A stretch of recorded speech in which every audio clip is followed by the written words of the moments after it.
Saul lived for 1 year and then became king. And when he had reigned for 2 years over Israel, Saul chose 3,000 men of Israel.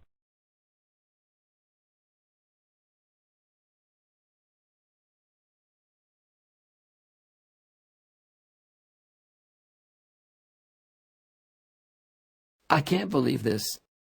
We have our first king, and now we are part of the first standing army in Israel. I agree. We finally have a king and army like the other nations. Yeah. After the battle with the Ammonites, King Saul probably felt that he needed to create an army to defend against any foreign invader that may attack us.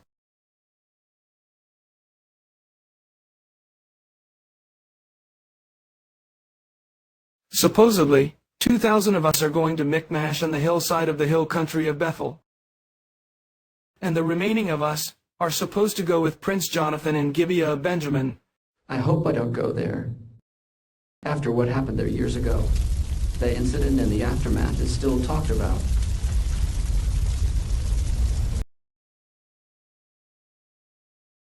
Since we are at war with the Philistines, we need to be wise on how we fight them due to our limited resources and soldiers.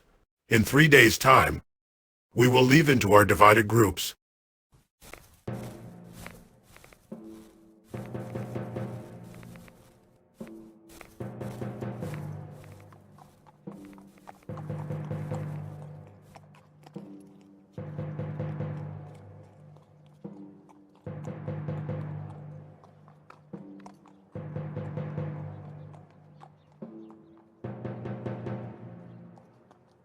Today is my first military battle, and I will make my father proud with this battle.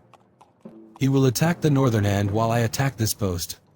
May Adonai protect us during this battle. Men, we are finally here. I'm telling you, this guy was the biggest guy I have ever seen. What is that sound?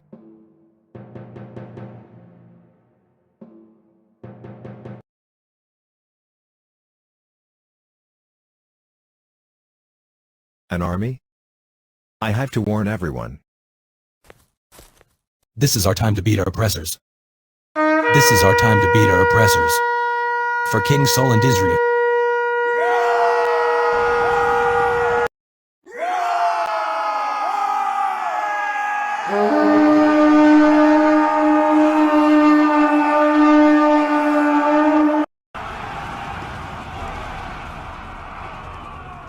Shoo! Don't let any of them come in here.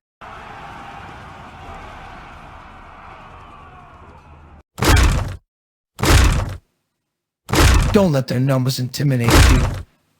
We have armor and weapons.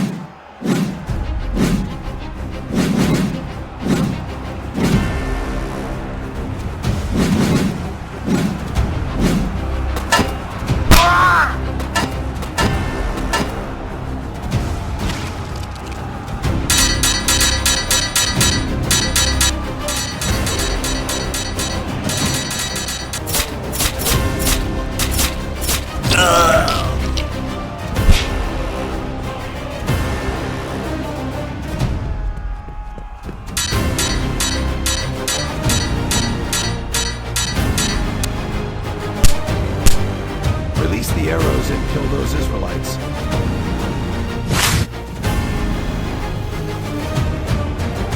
Release the arrows again on my mark. What the? Men over here. Kill all of the archers. Prince Jonathan, we found the location of the governor and his men a few doors on the right side of the corner.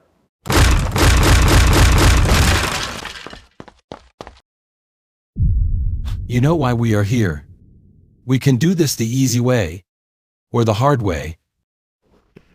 So, you are one of Saul's whelps who came to kill me? How dared you refer to him as a whelp? You ungrateful, flea-bitten cur. You Philistines are oppressing us now. and have been oppressing us since the days of the great judge Samson, with no relief in sight. However, today is the start of the end of your rule. When the other Philistine lords hear of your rebellion, they will enslave you Israelites even further. We will be ready for them. This will be the first of many victories against you Philistines, starting with the Catra's fort and your head governor. Ready for battle. Protect the governor and his servant.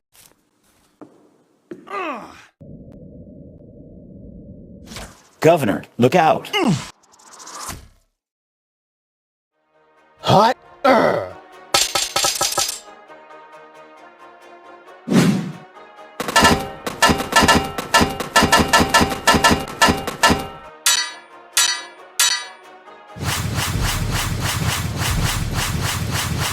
How is Jonathan as good as my experienced guard? Is it possible for him to actually beat him?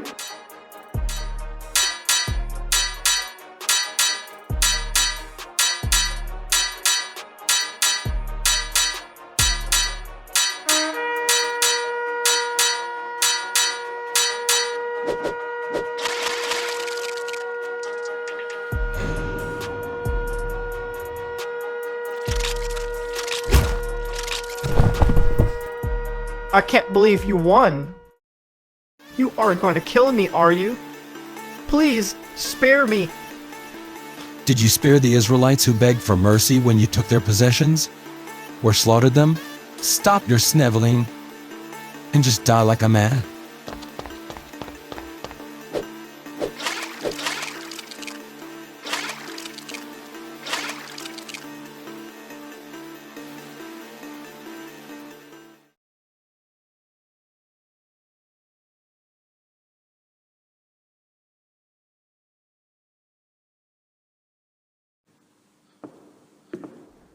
It's over. We won the battle.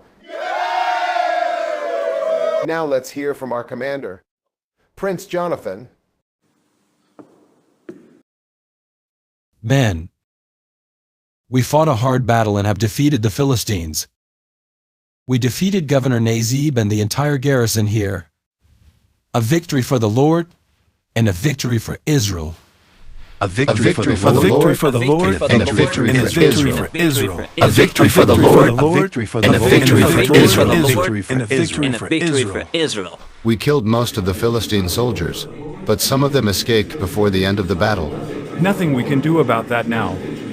Let them tell the other Philistines we defeated them, and Israel is a real threat to their oppressive rule.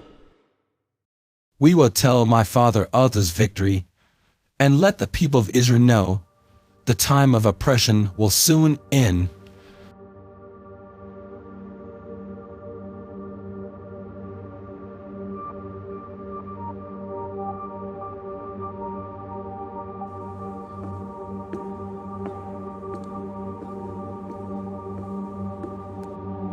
Hey, look. Some of our men are approaching. They look worn out. What happened? Alert the others to open the gate. What happened? Who did this? There were too many of them. It was Saul and his men.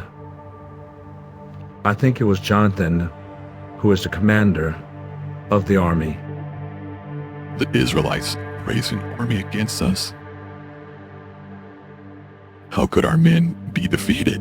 What are we going to do now? I'll tell you what we're going to do.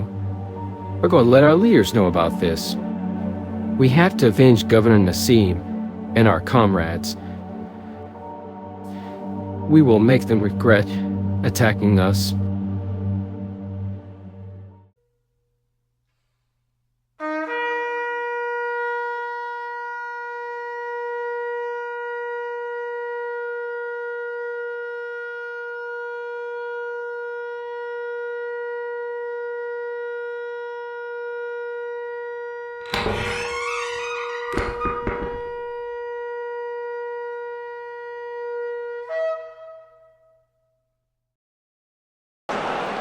People of Israel, we have won a decisive battle against the Philistines. The time of their tyranny will soon come to an end.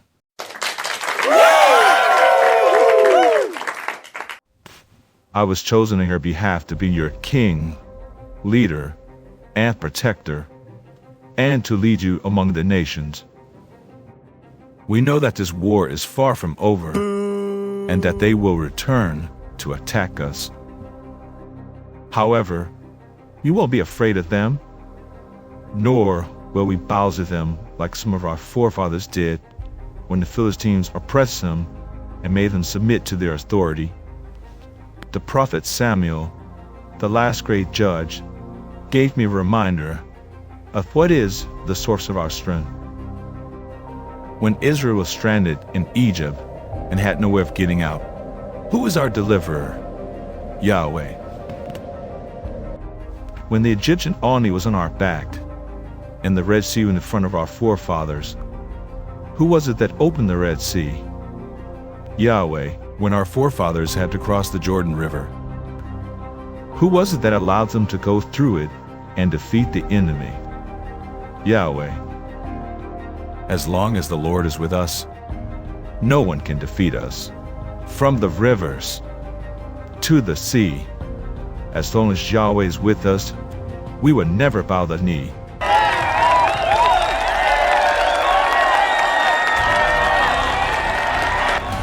We will proclaim this throughout the land and let it be known. ישמעו העברים, קומו ומרדו, אל תפסיקו להילחם על חירותכם.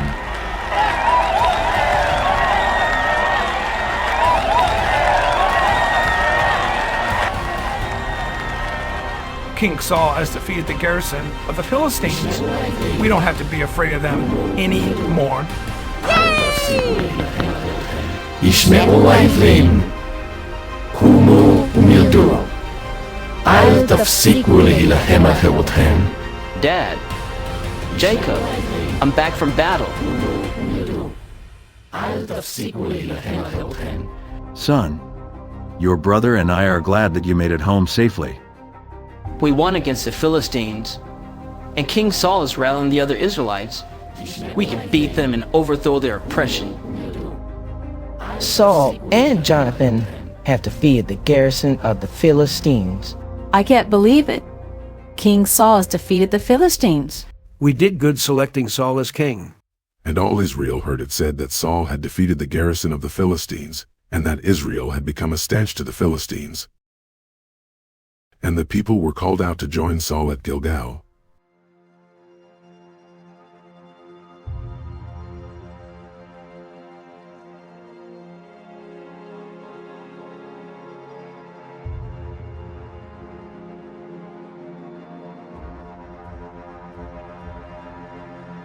Israel is once again becoming a problem that needs to be dealt with quickly. I agree. First, they gathered to choose a king. Then they defeated the Ammonites. Next, they created a standing army and defeated our garrison in 2 different locations. My lord, I believe we should send a strong response to deal with them quickly. We should destroy any glimmer of hope they have, and make them realize they will always be our inferiors. Do what is necessary to stop them.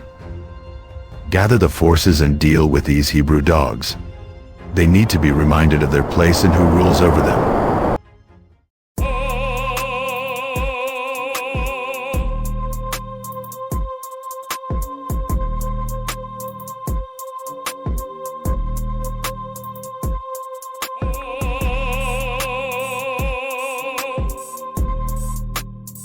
Our garrison was defeated by Saul and the Israelites. They slaughtered our comrades.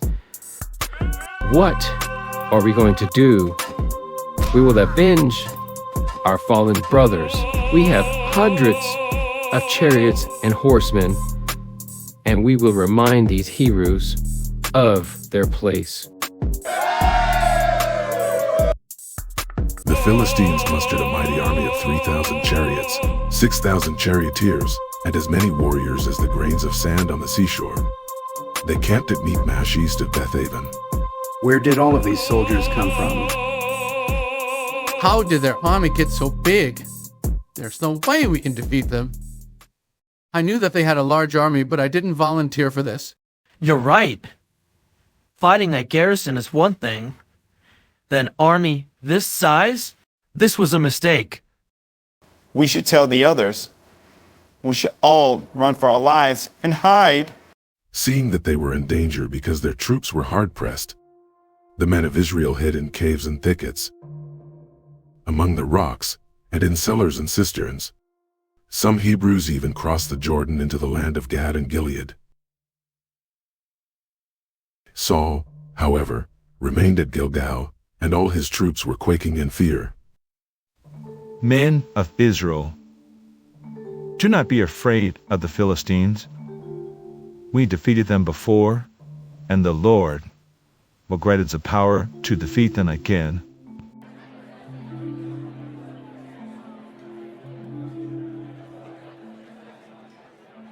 The prophet Samuel will arrive in a few days. Where is Samuel? He should have been here by now. It has been 7 days and hundreds of the men have left. Even now, more of the men are becoming more afraid, anxious or leaving. As their king, they see me as a symbol of strength. I need to act. We have waited all morning and Samuel hasn't came here. The people are scattering away in fear of the Philistines. Perhaps something happened to him. Prepare the sacrifice and I will do it myself. Should King Saul be doing this? He's not a priest. If you're so worried about it, why don't you tell him this?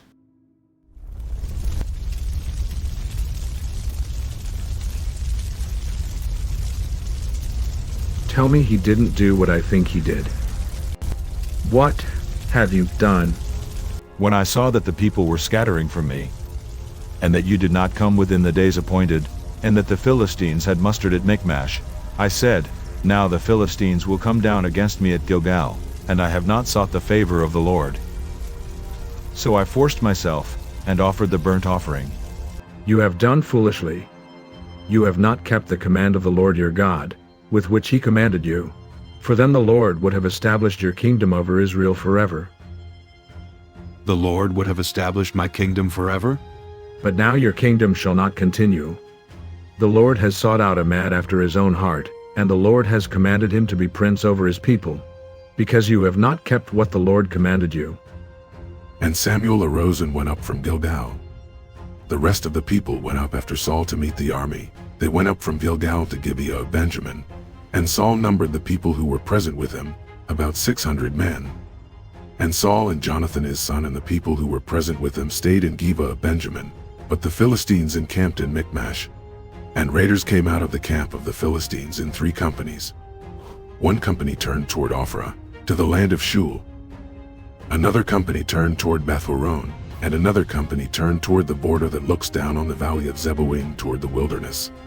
Now there was no blacksmith to be found throughout all the land of Israel, for the Philistines said, lest the Hebrews make themselves swords or spears.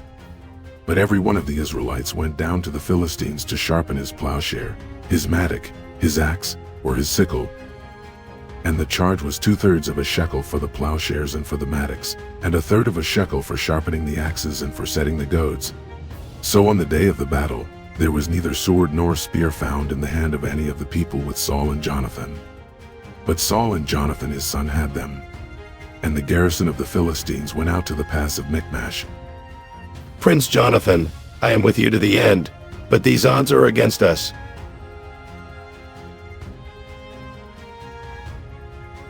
Although the odds are against us, it is not over yet. As long as the Lord is with us, we still have a chance to defeat them,